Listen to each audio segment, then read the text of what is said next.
Hike the trail? Check. Order takeout? Check. Schedule heart checkup? Done. We've all adapted to a new way of living. Keep your healthcare on schedule with Johns Hopkins Medicine, where your health and safety are our highest priorities. We're ready to care for you through virtual and in-person visits across Maryland and the greater Washington region. Your health, our experts, safely caring for you. Schedule your care now. Learn more at hopkinsmedicine.org/safe.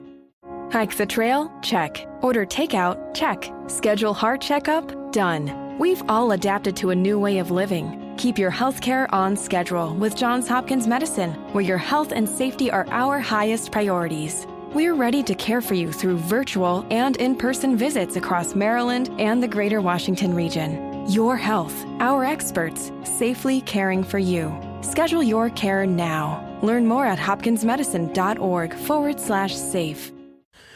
This episode of the podcast is sponsored by Grammarly Premium. Get a 1-month free trial of Grammarly Premium. Click on the links in the description. Also get your free trial of vidIQ if you want to boost those views and subscribers and one day get monetized on YouTube. Click on the link down below to get a free trial. Also, thank you to Amazon Music Unlimited. All you need to do is to visit my website to find out more. In today's episode, I'm speaking to an actor from Western Sydney named Sarah May. She played in the movie Rise, and you can watch that on Amazon Prime. In my honest opinion, I thought the movie was just fantastic. It really blew me away for an independent film. You can even watch the interview on my YouTube channel as well. Stephanie May from the movie Rise. How are you, Stephanie? I'm extremely well. How about you? Good. Happy New Year for yourself. What are you working on for 2021? I have so much on my plate. It is not funny. So much to do and not a little time to do it in. So I'm currently working on a few book projects. Mm-hmm. And as you can imagine, that's just taking up just vast amounts of time. It's crazy. It's crazy. You were in the movie Rise. I saw that on Amazon Prime, and I thought it was a fantastic movie. How did you get involved in that role? I had a bit of a conversation with Mac Linden. So I had seen a lot of things on social media. He was, putting things out there, creating different events, putting posters and this and that. And I thought that it was absolutely fantastic. I saw the teaser. I saw the teaser trailer first. Mm-hmm. And I just reached out to him and I just said, look, I am from New South Wales. And I understand that this is going to be in Queensland, but man, this is really fantastic. You see, I really don't mean to be mean, but you see some independent things and you can tell why they're independent. Do you know what I mean? I'm not trying to be mean, but you can tell that the budget was about $100 and, I'm not trying to be mean to anybody. So when I saw Mac's film, the teaser trailer, I thought it was just top notch and I had to reach out. And you know what? I think the fact that I believed in the movie a lot, that really helped me sort of score a role with Mac's film. It was fantastic. It was so good. Mm-hmm. What was the hardest part about being an actor for an independent film? I think trying to fit in with everybody else because even on that movie, we had Martin Sachs. And he's a great guy. He has done so much Australian television. It's crazy. So I think when you're sort of, consider yourself a novice and you go on set and you have all these people who are veteran actors, it can kind of get intimidating. Mm-hmm. So I think that's you sort of have to rise above everything else. But that is definitely that is definitely a sticky spot with me. I sort of feel, a little bit insecure, Obviously, I haven't been around for as long as some people have. That's something that I've noticed working on independent films. Yeah, for sure. And is your dream to one day go into Hollywood and be on a big film one day, or where do you see yourself going as an actor for 2021? I would just like to do more interesting and inspiring roles. I sort of don't want to keep doing the same type of roles and be typecast as either the, dumb blonde or the office secretary or something like that. You know what I mean? I really want to broaden my horizons. I have actually been to America and I have filmed something over there. It was in North Carolina. It was called Blue Mountain State. Mm-hmm. I tell you what, that experience was just insane. Like I think their total budget for the catering department was probably more than an entire budget for an Australian independent film. Like, it was crazy. We had our own trailers. There were people driving around the car park calling out actors' names, wanting photographs, because this was actually a TV series over there, Blue Mountain State, for I think about 3 years. And then they decided to turn it into a movie. So there was so much hype surrounding it. And you know what? I've never felt that sort of same sense on a set since. It's hard. Do you know what I mean? It's hard to go back to something that's, I'm not going to lie. And again, I'm not trying to sound mean, but I have worked on a lot of shoddy productions, and it's nothing to do with the budget, because I do also believe you can create fantastic content with a low budget, but it's just the way that people go about it. It's the way that they treat it. You know what I mean? As just another low budget. Oh, who cares? We didn't get a perfect take, but that's fine. Let's just move on. Daylight's burning, that sort of stuff. You know what I mean? I have definitely been on a few of those films. So if I could go back to America again, I mean, I know with COVID and everything, who knows what's going to happen, but I'll never forget that experience. It was fantastic. So I would love to go back. When you were on the movie Rise, did you get your own luxury of a trailer or catering, or how did you have to look after yourself? Well, actually, they put us up together in, I believe, I believe it was Mac Linden's in-laws' house. So we actually did, and when I say we, it was because there were a few other people that were being flown up. Other people sort of had the same sense as me, where they just saw this fantastic teaser trailer and reached out to Mac and said, hey, look, I know I'm in New South Wales, but you have something so fantastic here. It looks so top-notch. Do you have maybe a one-liner or a two-liner? And Mac, being the lovely guy that he is, said, yep, no worries. So those who flew in from New South Wales, we got picked up at the airport and we got taken to a house and we stayed there for a few days, which was really lovely. Obviously, we had food and everything taken care of. We didn't have to spend a dime when we were there. And then, of course, when we wrapped up a couple of days later, we got taken to the airport and flown back to Sydney. So we were well taken care of in a very big house. I believe it was his in-laws. Yeah, his in-laws' house. They had gone away or something. Yeah. So it was great. When you've been on an actor and on a set, do you have to cover all your travel expenses and your hotels? And because I've never been an actor, Stephanie, I'm a musician. So awesome. Be a bit similar ways if you're not on a big production budget. But have you had to look after yourself? Many, many, many times. Many times. Yeah. You do get fortunate with some productions. Like there was another time where I was flown to Gladstone, Queensland for another Australian feature film called Broke, and they took care of everything again. But mainly when you are dealing with independent projects, yes, you definitely have to pay for your way there. And I live out in the western suburbs. So when you're talking about filming, it is mainly based in the city. So it is a constant travel for me. Not that I care, because I do like driving, but typically, yes, you cover your own petrol costs. And, sometimes, again, that's what I mean by about the stigma around low budget. Sometimes there might even be just a couple of sandwiches between, crew and cast of about, 50 people or something like that. It has been a bit rough sometimes. So, yeah, sometimes yes, sometimes no. Really depends on the budget. And then, of course, sometimes I've been on, I'm not going to say which one, but I do remember specifically working on an independent film, and it was sort of everybody chipping in money, and then we all got stuff like crackers and cheese and stuff, and we had a bit of a, little bit of a mini buffet, but where we had all chipped in money. So, yeah. No, wow. I'm from the western suburbs too, as well. Oh, I'm very familiar to Sydney. Nah, yeah, I suppose when you're starting out, see, I'm in the process as a composer, film composer, looking for an agent myself. Oh, okay. What's been your experience of getting an agent and getting into paid work? To be completely honest, I have had a good of luck. I mean, don't get me wrong. I have tried for the really, really big guys.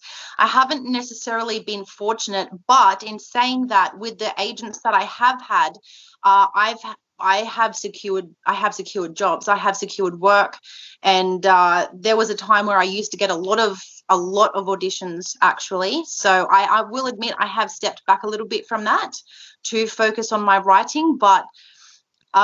Yeah, I mean, obviously, when you have all those things behind you, it is better. So, I mean, to have a resume that has a lot of great stuff on there, have to have a show reel, obviously a professional headshot, all of that kind of stuff is going to help you.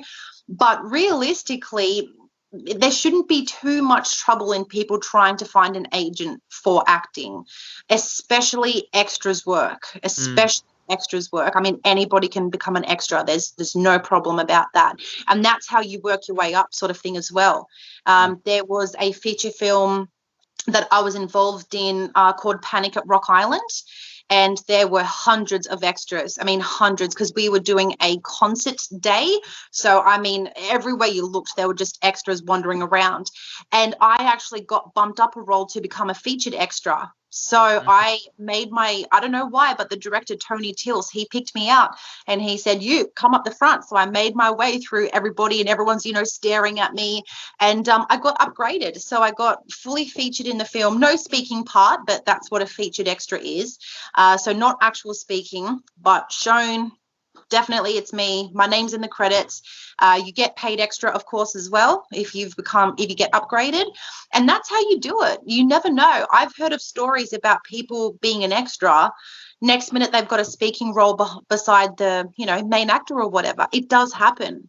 So you just have to work your way up. I don't know too much about music composing, though. I'm going to be honest with you, but for acting, getting agents. As long as you have those things behind you, you should be right. You should be good to go. Yeah, it's a bit similar with the orchestral world because you might start off playing second clarinet and then move to first if the first chair leaves as well. So it's a bit of a hierarchy. No, I majored in clarinet in my bachelor's degree, but then I got fed up of playing Mozart all the time, so I decided to go down my own path and start writing my own work. So 2020, last year, I published the first album, Death and Life, on Spotify. I mainly write for film. Yeah. Where I see myself going. But it is very similar with music as well. Who gets the gigs, who doesn't. Yeah, because I think eventually you need an agent one day. Yeah. Well, look, there are always independent films that are happening, even if they're just student films. You know what I mean? And that's exactly what I did with acting as well. I started off working on student films, those who were in, film school and they needed people. I definitely started off there.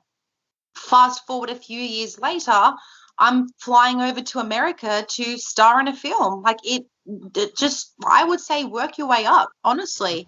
I also know a few people who are in the midst doing independent films, so I will keep an ear out if they do need music composers, and then I can obviously point them in your direction. When you've travelled to America, it's a silly question, did you have to cover the costs of all that yourself, or the film production do it? Because I've never been an actor, Stephanie. Yeah. No, this one was all covered. This one was all covered, including the accommodation. I actually took my mother with me. She obviously had to sort of, pay her own way. The production company wasn't going to, fork out for her, which is fair enough. But, they covered everything. They covered everything. And we stayed in this incredible motel near we were filming at a restaurant. So they even timed that as well. They knew that we were going to be filming here on this day, and then they got us accommodation here, and they covered all of that. She was even allowed to come on set too, which was really cool. She got to meet all of the actors and even the director, and it was an incredible experience. Like I said, when you go through that, you want it more and more and more. So it was fantastic. But yeah, they covered everything, which is good. If you had a dream to work with one famous actor, who would it be, Stephanie? Johnny Depp. Johnny Depp? Yep. I know there is a lot of controversy surrounding him right now, but let's be completely honest. Pirates of the Caribbean is going to be nothing without Johnny Depp. And just for the record, I really don't believe the allegations. I think let's just forget about all of his personal dramas at the moment. I think he is such a fantastic character actor. I think that I could learn so much working alongside of him. He's an inspiration. He is definitely an inspiration. Can so easily adapt to different characters. It's incredible. He has so much talent, and I just can't believe he hasn't won, best actor for this at the Oscars and whatever. He's fantastic. Actually, can I ask you that question? If you could act, who would you choose? If I could act, who would I choose? Arnold Schwarzenegger. Oh, awesome. That is so cool. That is so cool. One, I like going to the gym, and I do like watching Pumping Iron was a good movie. Oh, yes. Terminator as well. So what it would about be, what's that? Predator. Yes, Predator as well. And Sylvester Stallone, because Rambo was a good movie as well. Yeah, it was. I love the message behind Rambo. I really, really do. I absolutely love the message behind Rambo. Never give up. Life is tough. It's great. Yeah. Sylvester Stallone, he'd be a good one. I think he'd be a bit of a character to have on set. I think he'd be having lots of laughs. But Arnold Schwarzenegger, that's a good one. I would like to meet him one day. And if I could write any song with a composer, Hans Zimmer, number one, would be someone I would collaborate with to write a film score. That's awesome. I really wish you the best of luck. I haven't met too many musical composers in my time, so I don't really know how competitive it is. I'm kind of guessing it would sort of be similar along the same lines as acting. It can be very opinionated, especially doing a music degree, because there's more than one answer to the same question. Yeah. Some people might say, "Oh, Stephen, you've got to change your sound," or something's not right in that area. Like, I had to remaster one track 3 times this week because I had a very good mix, and I tried to do too much with it, and then I just got to keep it simple. Yeah, sometimes that's the best way, but you know what? Dance to your own beat. That's what I say. If you know that it works for you, if you love it, then just keep on going. There's going to be somebody out there who loves your sound and who will want to work with you. So keep at it. Keep at it. And there's a few shows that I've watched on Netflix. There was the El Chapo series, and I watched Sons of Anarchy as well. Yes. Game of Thrones. Those all are following a story, but you get characters that are dying off in certain seasons, but then boom, it just finishes like that at the end of the season. You're wondering what's going to happen next. Yes. Do you see yourself playing in roles like that one day? I'm going to be honest with you. I haven't watched anything that you just mentioned, but I have watched Vikings, and one of my friends recently has started it. Actually, he's on season 2, and he's seen both. He's seen Vikings and Game of Thrones, and he says that there are definitely similarities. So I'm going to speak on behalf of Vikings, which I thought was absolutely fantastic, something that I didn't think I was going to like, and I ended up loving. And you know what? Yes, my answer is yes. I don't know if you are familiar with Vikings, but I would love to have played Lagertha in Vikings, to go on set every day and work in that environment with the set, the cast and the crew, the lovable characters. It's exactly as you said, people dying, you don't know who's going to survive. I would that would be a dream come true. That would be a dream come true. Yeah, doing something like Lagatha in a series, that would be fantastic. Yes. No, that's amazing, Stephanie. And what about? Do you have a uni degree in acting, or did you go to an acting school? Yeah, so I went to a lot. I did not go to a 3-year course because there are so many different methods out there when it comes to acting. I know a lot of people talk about method acting and things like that, but really there are so many ways in which people can sort of learn how to become better actors. And I didn't want to sort of stick to the one process in case I was wrong. Do you know what I mean? In case it really didn't work for me. You have method acting, and then I know of, I think he's a German teacher, and he teaches his students how to, he says that all of our organs sort of retain memories. So when you want to evoke something, you just go to certain sections of your body and bring out these emotions. Do you know what I mean? That's what I mean. There are so many different ways. So instead what I did was I was a fan of doing weekend courses. I was a fan of doing nightly classes, and I was a fan of doing maybe, there was one where I think it was like six weeks long, a 6-week long program, things like that. That's what I did a lot. So many different places, so many different teachers and shooters and mentors. So yeah, not one specific thing.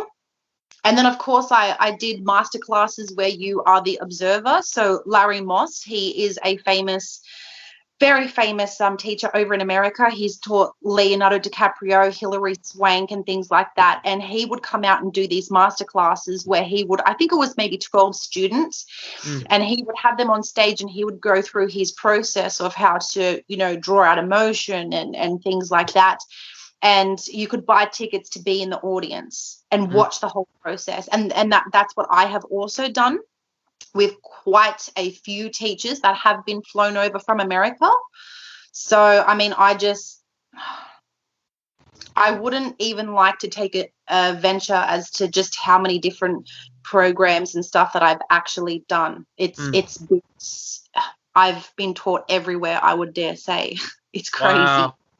Yeah, honestly, like I said, because I think it's something that you have to work out what really works for you. I mean, I'm not going to name specific names, but there was one time where I was inquiring about doing, I think it was a 2-year course. And they had this open day where they worked with their students, and they sort of showed you the types of things that they would do. And I remember sitting in the audience, and I just remember thinking, it doesn't feel right. Do you know what I mean? It doesn't feel like this would work for me. So I left it. I did some classes there, but not the 2-year thing. And I was right. Even after the few classes I had there, it just, I don't know, I wasn't drawing on anything. You know what I mean? Well, yeah. But there are lots of different techniques, and that's what I wanted to do. Try this one, try that one. Yeah, a lot. So many. What's been the hardest part of your acting journey? The rejection. Yeah. I'm not gonna lie, it definitely gets to you after a while. And like I said, I live out in Penrith, and 99.9% the jobs are in Sydney and the auditions are in Sydney. So there was one point where I was constantly driving back and forth, sometimes in peak hour traffic. Again, I do like driving, but I would spend about 2 hours in the car driving to a place. I would be there maybe 10 minutes, and then I would drive, and it would be another rejection. I would stay up all night practically learning my lines for a big audition the next day, getting really pumped because I've learnt my lines. I really feel like I'm in the character. You go all the way down there, you get yourself so G'd up, another rejection. Do you know what I mean? That sort of stuff. After a while, constantly, you just think, man, like, is this actually where I'm meant to be? Is this what I'm supposed to do? But I think what helps obviously is if you have passion, if there's that burning desire inside of you that literally won't let you quit. But it does get hard because you do start looking at yourself. Well, I do anyway. I don't sit here and blame other people. I don't blame anybody else for me not being where I am. It's me. Do you know what I mean? So keeping your head up and keeping positive, that can definitely be a challenge. But in saying that, rewards like being flown over to America, it's stuff like that you think, you know what, it's all worth it, and I am going to keep on going. Mm-hmm. I live in Bringelly, so I'm in a similar situation with you, with travel-wise, where I get the train because I don't like driving into the city. Yeah. And I think since COVID-19, I think more auditions are going on Zoom. I think I'd prefer to do an audition on Zoom or Skype instead of commuting all the way down there. Like I had my first ever acting audition last year. I get the script and I'm reading it. I had it back to front. Oh, no way. Oh, you poor. And it was just so simple one-liners, and it was just like, oh, no. I'm breaking for you. Oh, no. Oh, how tragic. I'm so sorry to hear that. And he goes, oh, yeah, you can do another take. So I did it. I got it right the second time. Yeah, but I've never acted before, Stephanie. So I got that through Star Now. You've heard of Star Now? I was a member of that for a very long time. Mm-hmm. But again, like I said, I did take a step back from a lot of that to focus on my book writing. But I have had a few roles in independent feature films thanks to Star Now. So it's a great platform. It's a great website for sure. Mm-hmm. But keep on going, even double. It's all about connectivity. It's all about who you know. So even if you find yourself one day, you know what, yeah, maybe I'll do some extras work. You could be talking and finding out information about, composing while you're on set. It's really, a lot of it is to do with who you know as well. I reckon go for it, even with some acting gigs. Why not? If you have the time, of course, if you have the time. If you're taking off, paid work days to go and be an extra on a student feature film, then maybe you need to weigh that up. But, especially if you have the time, go for it. And like I said, I will keep my ears out. I will keep my ears out for composing. Did you ever play a musical instrument? Yes, the keyboard when I was in school and the guitar as well. I have a beautiful cherry red guitar that unfortunately I have not played in years. But yes. And I do love music. I have to say, I could sit here and talk to you about music all day long, Stephen, but I don't think you want that. Well, I like, I've seen Dream Theater play live. I've seen Hans Zimmer live, Shannon Knoll as well. Yeah. I've got my dreams to see like Metallica or AC/DC if they're still going. I believe they are, and they are excellent live, can I just say. AC/DC was awesome. I hope you get the chance to see them. Yeah, I really do. I saw Hans Zimmer live in Sydney. He played the Pirates of the Caribbean and the Wonder Woman theme, and Time was the last song. Man, it was so loud, Stephanie. I was sitting all the way up at the back of the arena because he turns everything up. And no, it was really good. Did you have a good time? Lots of good memories? Couldn't sleep. Yeah. Who did you go with? Who did you take with you? Myself. Oh, beautiful. And I get on Twitter, I say, wow, that was awesome. Oh, that's awesome. Good on you. There's nothing like seeing somebody that you just absolutely adore, that you're such a huge fan of. It's such a rush. It's something that you don't really forget, you know what I mean? If you were dragged along to it, then that's a different story. But no, I hope that you get to see AC/DC. There is nothing like being in a stadium and hearing Thunderstruck live, let me tell you. I get chills thinking about it. If you had one dream place to live, if you were successful, where would you go?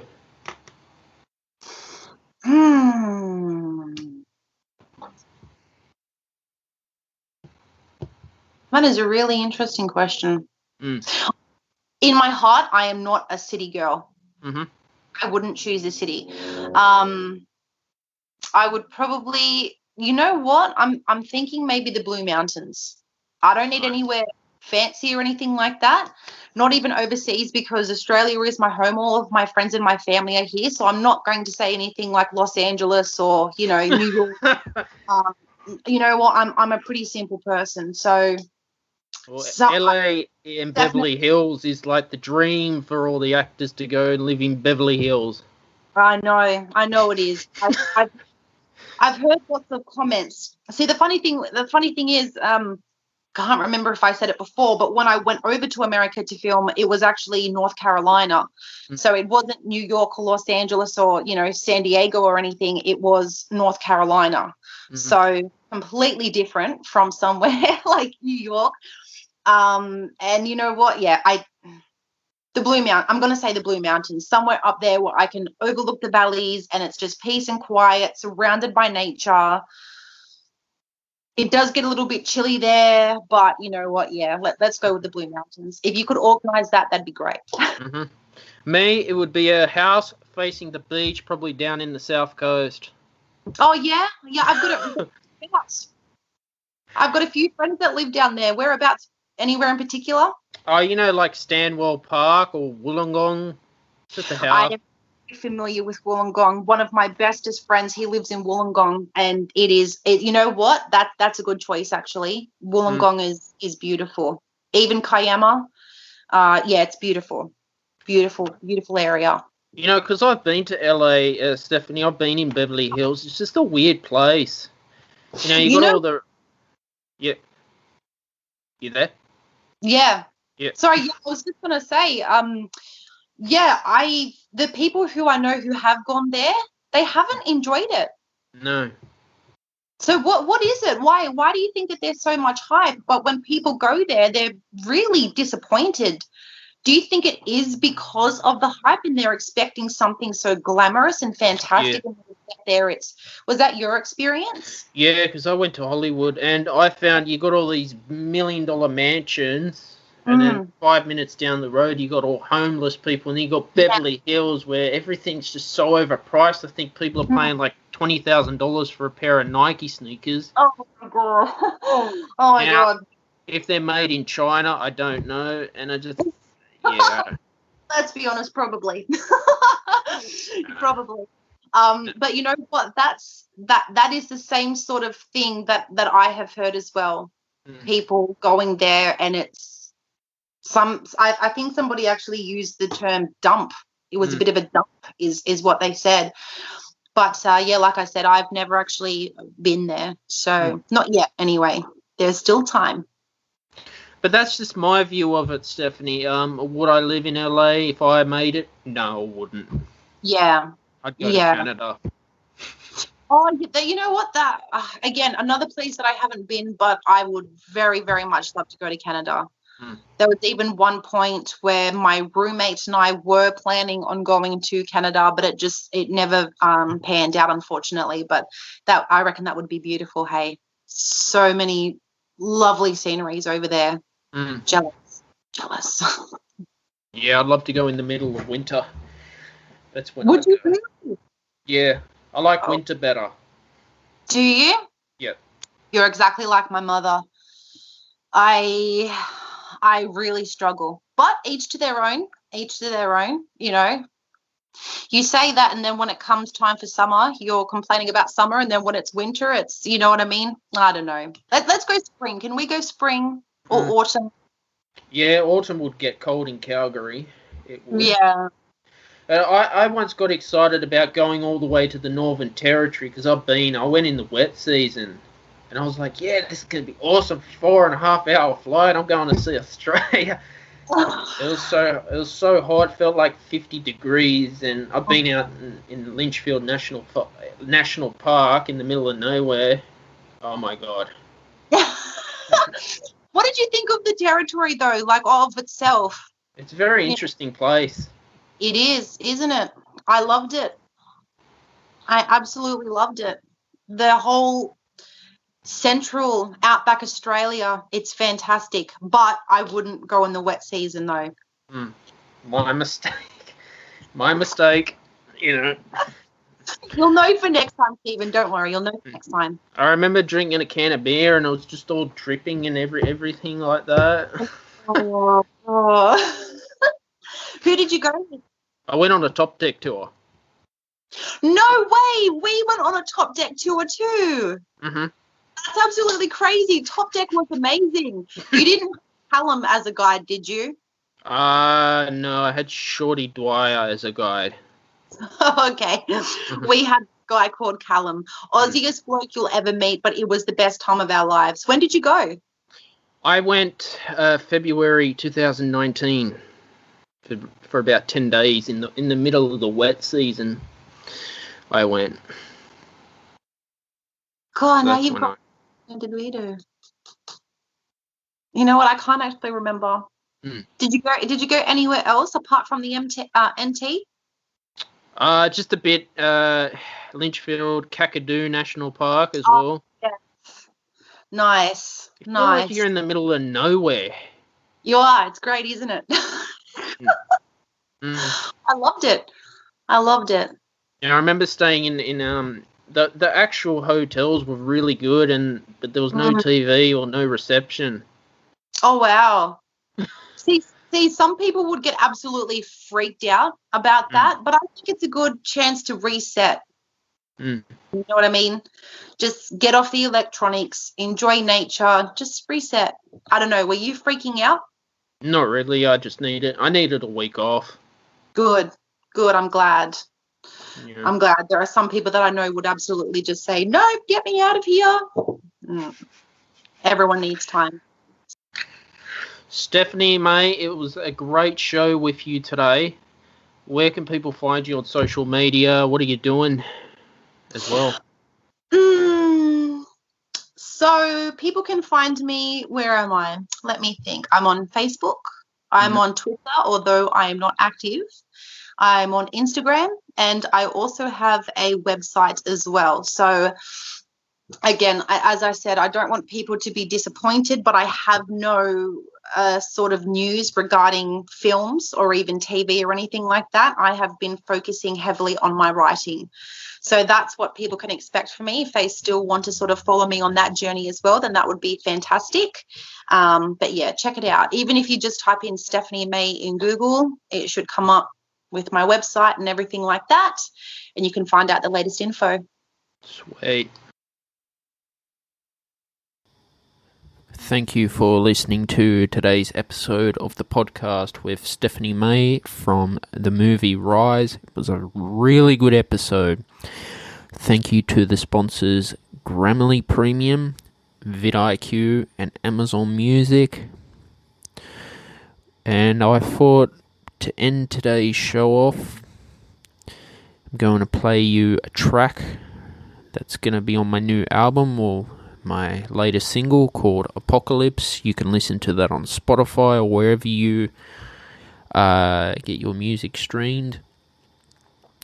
Also, if you'd like, you can watch the interview on my YouTube channel. The links are in the description. Subscribe to my YouTube channel. Also, subscribe to the podcast. Turn on your notifications. Leave a review. Leave a rating. Also, leave any feedback that you'd like.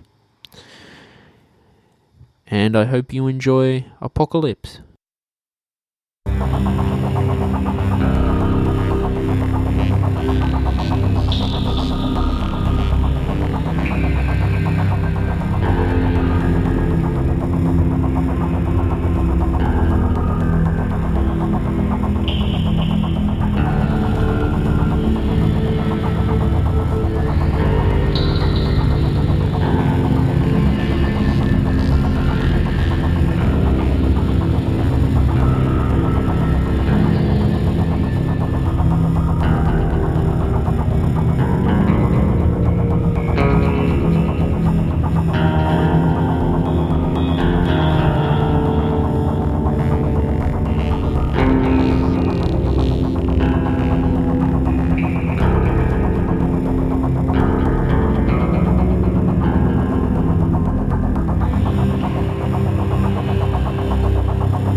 So, let's say you're into yoga or Pilates, or maybe you dabble in gymnastics like me.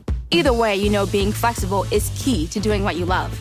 That's why Smoothie King created this Stretch and Flex smoothie for people like us, with whole fruits and organic veggies, plus type 2 collagen. Make it part of your daily fitness routine to support flexibility and joint health. So try the Stretch and Flex smoothie in tart cherry or pineapple kale. Order online today for pickup or delivery. Smoothie King, rule the day. Me, but also you. The Pharaoh fast forwards his favorite foreign film, Powder Donut. Okay, what's my line? The only line I see here on the script is get options based on your budget with the Name Your Price tool from Progressive. Oh man, that's a tongue twister, huh? I'm sorry, I'm gonna need a few more minutes. Bulbous Walrus, the Bulbous Walrus. The Name Your Price tool, only from Progressive. The owl ran afoul of the comatose coxswain. Progressive Casualty Insurance Company and affiliates. Price and coverage match limited by state law.